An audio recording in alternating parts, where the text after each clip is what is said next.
And that's literally the first things I wrote. Then there was Oingo Boingo for a number of years. And then the film stuff was the third. Now I'm looking at this as my fourth very exciting career, where once again, I'm unwelcomed. And I'm trying to use that to, my advantage. Danny, we're welcoming you, don't you? Here I feel very welcome. So thank you for that. Well, thinking about a lot of things. I mean, when you're writing, for example, Danny, you just finished a violin concerto. That you're moving into. I mentioned this yesterday that I think there's something that outsiders bring, a freshness to a very stale thing. So it's one thing to say I'm going to write a violin concerto if you've just studied for 20 straight years and you don't do anything else. But it's another thing when the freshness that you bring, and I mean this sincerely, is. He just wrote a piano quartet, for example, and he was asked for the commission, and he said, yes, I'll do it. What's a piano quartet? Well, actually, I said, yes, I'll do it. Then we talked a bit further, and then I stopped him. I said, please tell me that doesn't mean for 4 pianos. I don't know. No, it's not. I have a piece for 4 pianos. Yeah. It's got piano 8 hands. I mean, I really do have a piano. Suddenly, I was worried that I don't know if I can do that. And he said, no, just Danny, one I'm piano. sure you can do it. This is an extremely talented guy. I hope in the next year you'll show me your piece for 4 pianos. All right. We'll just start with 2. Move from there. I have one for 4 pianos. You have one. We can go on the road. Well, we have to get 2 suckers to come with us, but maybe we can manage. And you have to understand, I'm the poor business guy. I do recordings, and Philip wrote a piece called 4 Movements for 2 Pianos, and I thought that was a thing. Great. And then he wrote a piece called 2 Movements for 4 Pianos. And he's got It seemed like a good idea at the time. And then he publishes a 3 selections for 4 hands on a single piano. So we have 3 pieces for 4 hands, 4 movements for 2 pianos, and 2 movements for 4 pianos. And the only place we can record this prospectively is in Montana. There's a guy in Montana who has 8 pianos. That's 4 hands. Just happened to live in Montana. But a similar thing happened with the violin concerto. You said, yeah, I'll do it. But I didn't really know what it was. Right. And so then I started learning, and I was like, uh-oh, what did I just say yes to? These things are really hard. Well, so talk a little bit about doing it, the doing of it. Well, I mean, I'm a slut when it comes to commissions. So if somebody says, were you interested in, I was in Prague doing Elfman Burton music, Tim Burton's music, and I had a violinist doing a cadenza I wrote for Edward Scissorhands, and the orchestra asked, would you like to write a violin concerto? And I said, yeah, sure. And it's like, later I'm going, did I just say, yeah, sure, okay. Maybe I should start listening to some of these and see what I got myself into. And then I started to educate myself. And then it was like, oh shit, no, really, sorry, oh shoot. These things are really hard. And, but, it's like I'd already said yes. So it's like, I'm really that kind of slut, it's like somebody asks me and I just go, yeah, sure, here's my number. It's like I'm the one you meet in a bar and saying, hey, are you, yeah, here's my number. It's like, well, I didn't even ask you yet. I'm already saying yes before they finish the sentence. Well, Wait a second. How did you get started on this percussion piece? I'm going to get to that. Relax. This is a slow build-up. We're going to get to the percussion piece. I already have it in my mind. I'm going to talk about Shostakovich, and we're going to talk about how they're models for violin concertos, but there aren't really models for percussion. Give me a minute. Well, it's funny because you said that when writing the concerto that Shostakovich became a model. Yeah. Well, I mean, for everything, at a certain point, I'm going to listen to Prokofiev and Shostakovich. I'm going to go to what did the Russians do in this form? And that's going to have speak to me in some way, because I have this link with my Russian blood somewhere in me that, I don't know where it comes from. And that became, at first it becomes a model, then it becomes intimidating to the point where it becomes paralyzing. Because like, I can never write this level of concerto. Shostakovich's first violin concerto is just incredible. And I have to go. He was 18, I think, when he wrote it. Oh, yeah, well, and it probably took him a week, too. I was just doing an interview for the BBC about Shostakovich's eighth string quartet and what it meant to me. And then I read afterwards, he wrote it in 3 days. And it's like one of the most meaningful pieces of music, you know, in my life. He wrote it in 3 days. It's like, oh. It's just not fair, you know? But this is like a theme of this time we have together, because I walked into, Philip had just been writing music this morning, and he said, you know, Shostakovich wrote 14 symphonies. And I said, he wrote 15. Philip, damn. Well, you know, what strikes me about it is that in rock and roll and other types of music, we talk about influences very freely. But in classical music, not so much. People don't want to make those acknowledgments. We're all supposed to be, you know, these geniuses that with, you know, antennas up to the heavens. But Philip, when you wrote your first violin concerto, which was your first concert piece at 50 years old, I was 52. But I wrote the violin concerto because it was my father's favorite musical form. And for some reason, and he had passed away a few years before, and I wanted to write a piece for him, even though he wasn't alive. And so I said, and the piece he really liked was the Mendelssohn Violin Concerto. So I said, okay, I'll start with Mendelssohn. And that's why it starts the way it does, by the way. You knew that though, didn't you? Yeah. If you listen to this concerto, if you know this concerto, you'll not get Mendelssohn out of the. I think Ben would have liked it. Well, I mean, I guess it was a more abstract idea of writing a concerto that would be popular, that people would like. Well, that's the violin concerto is one of the most popular forms of concert music we have.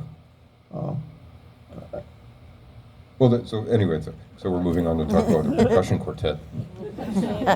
You hadn't written you. There's part of Third Coast Percussion's mission is to enrich the repertoire of percussion pieces, because all these great composers, whether it be rhythmic composers, Bartók, Stravinsky, Shostakovich, they didn't write percussion pieces, and so this is a big sort of injustice which they're fixing right now.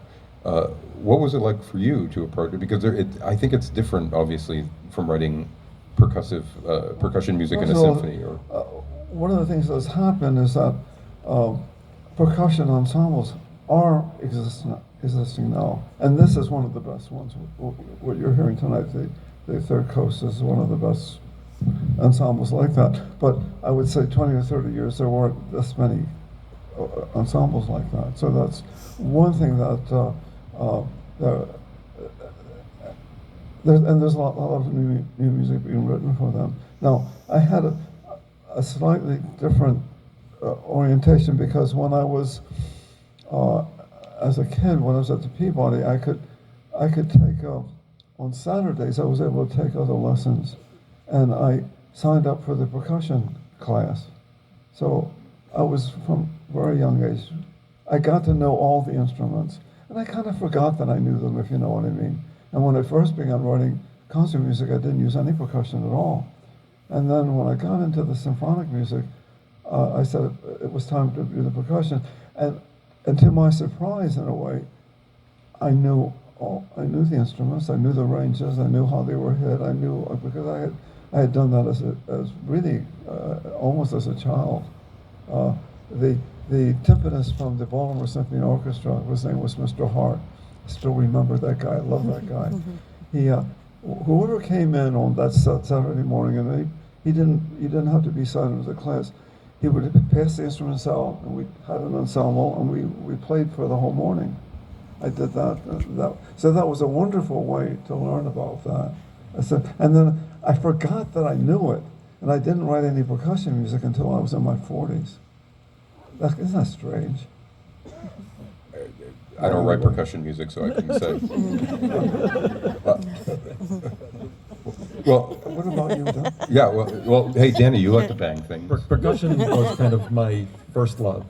That's from the West Africa traveling, and I came back with ballophones, and I started playing ballophones, and then I crashed into Cal Arts and started playing their gamelan, and I went there for 3 years, even though I was never a student, and there was no record of me being there. I didn't pay tuition. I just literally showed up and started playing, and they didn't care. And but I did go through a period where I thought maybe that was my future, like to be some kind of Harry Parch-like thing, and I started building That's so bad. instruments. And so I went through a couple of years where, with the Mystic Knights, this theater troupe, we built a whole orchestra of a balafone ensemble and a gamelan ensemble.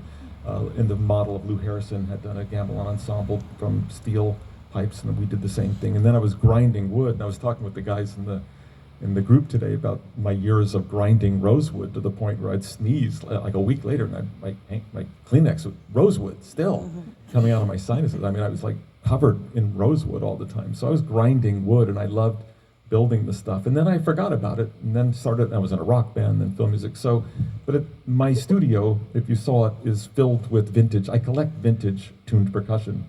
So I have marimbas, some great stuff from the 20s and 30s.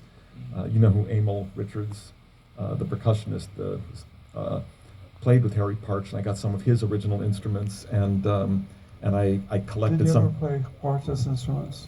Who? Did you ever play Parch's? I have a couple of Parch's instruments. I have his bass boobams that used to be from one of the original Parch ensembles, and so I have been able to like touch some of like the diamond marimba and some of those beautiful things, but it is part of my distant past was the love of percussion, mallet instruments. I have some very rare Why did ones. you wait so long to write? I know. So, well, literally, when I got the call though about this, first it was like, oh, there was a call, and it came from Philip Glass's office, and he was wondering if you were interested in it. I said yes. And they go, can I even tell you what it is? And he said, it's just yes. And he's like, all right, well, okay, it happens to be for a percussion quartet. I go, well, double yes. It's yes twice. I mean, what else can I say? And it was kind of, the challenge was 4, because no matter what I do, it's like, oh, if I just had 5, I could get that extra part in.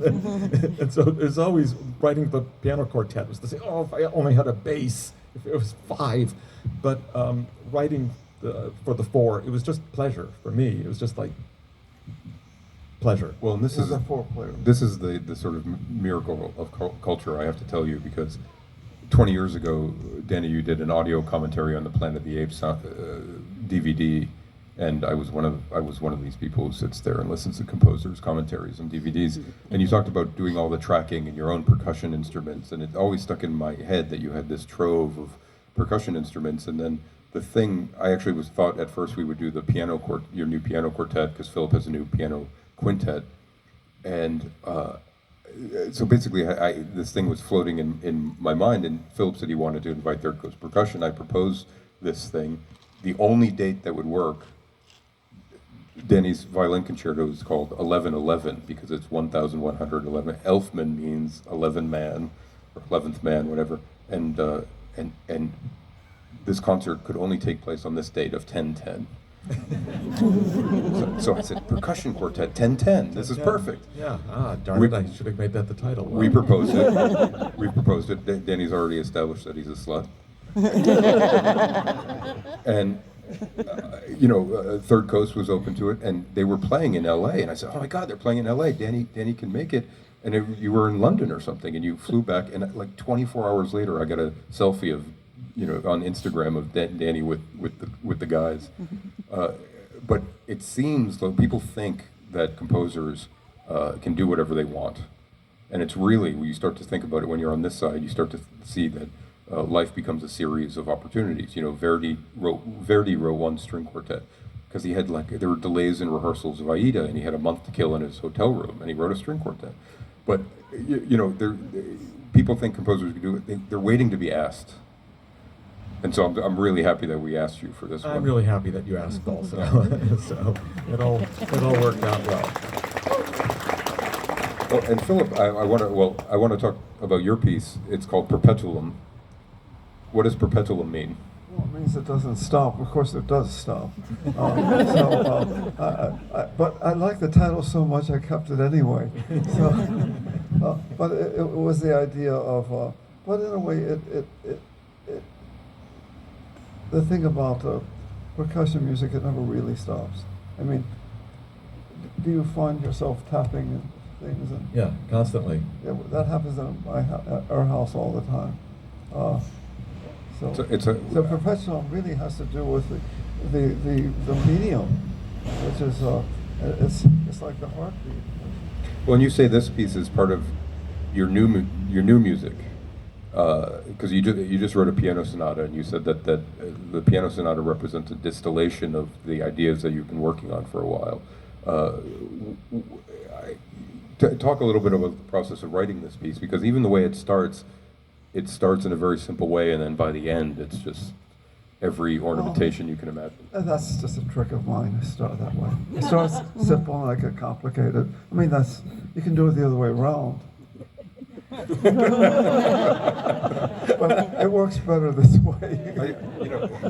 Again, being this sort of, in my mind, the only mortal on the stage right now, that you have to understand what this is like. I have these conversations on a daily basis with Philip, where he says, I listened to my 11th symphony, and I realize what it is. It's actually the second set of 10 symphonies. It's the first one of those. So, well, because it represented something new in your mind, or how you were thinking about music, and it seems like this percussion quartet is part of this new music in that way. Yes, but it also brings me back to my early years as a musician when I was playing percussion. I had no idea that they would become part of my life in that way. Did you write it like any other piece? I mean, because I know there was a back and forth with the group. I don't know. I don't remember. I have a way of forgetting about those things. But I think I wrote the music and I sent it off to them, and I said, "How does it sound?" They said, "It sounds really good." And I think that's about all we said. Are you there, fellas? Did we talk about this? A little bit. A little bit. Well, maybe I'll tell you about it. I don't remember. Well, and Danny, what's that? Danny, your piece, I mean, was the process of writing this, it seemed like the violin concerto was really hard, and this piece came very quickly. This was the other extreme, because it's more natural for me to be writing for mallet instruments, where I feel more at home with mallet instruments. Obviously, I'm not a violinist, and that I had a lot of learning curve with that. But for my own, as I've mentioned, I used to I had little mallets that I carried around with me everywhere into hardware stores. I had tuned measuring cups, tuned mining pans. I actually had tuned beer cans called a Schlitz Celeste. And so, I do have this love of that stuff, and I'm happy. Like in my studio now, I have a thing I got from Amel that's a octave vibes, of which there's only 3 of in the world, and that's great pride to me to have a percussion instrument that there's only 3 of them in existence, and I still have my old balafons, even though they've kind of fallen apart, after so many years. Well, when you hear things in your piece, you'll hear gamelan textures. And as I asked you, I said, how do you know, with these instruments, how would you know to do such a thing? Yeah, I mean, technically speaking, it's the only music I ever studied was actually gamelan. Where by the end of 3 years, I was doing Genderwayang, which is the puppet theater where you're using 2 mallets instead of 1, because most gamelan you're dampening with 1 hand and playing with the other, and the Gender you're using 2 mallets, and it's pretty tricky. So it's part of my, youth, so to speak, is that music. Interlocking rhythms is something that's very natural. I'll tell you a quick story. I was 18 years old. I was living in Bamako, Mali, and it was in the middle of the afternoon, and what would happen is you'd be writing a letter home, and suddenly the pencil drops out of your hand, and you realize the temperature's just crossed 115 degrees, and you just don't feel that. You just feel yourself just stop. And I just lay down and I was half asleep, but I'm hearing this rhythms from the street down below. I was in a second floor. And it sounded like two tin kind of cans and some kind of drum. And I'm trying to count it out. It's so sophisticated to me and it's so interesting. And I'm trying, where is the downbeat? Where's the bar lines here? And I'm trying to figure it out. And I finally, after like 20 minutes, I get up and I go and look over the edge, and it was three little kids.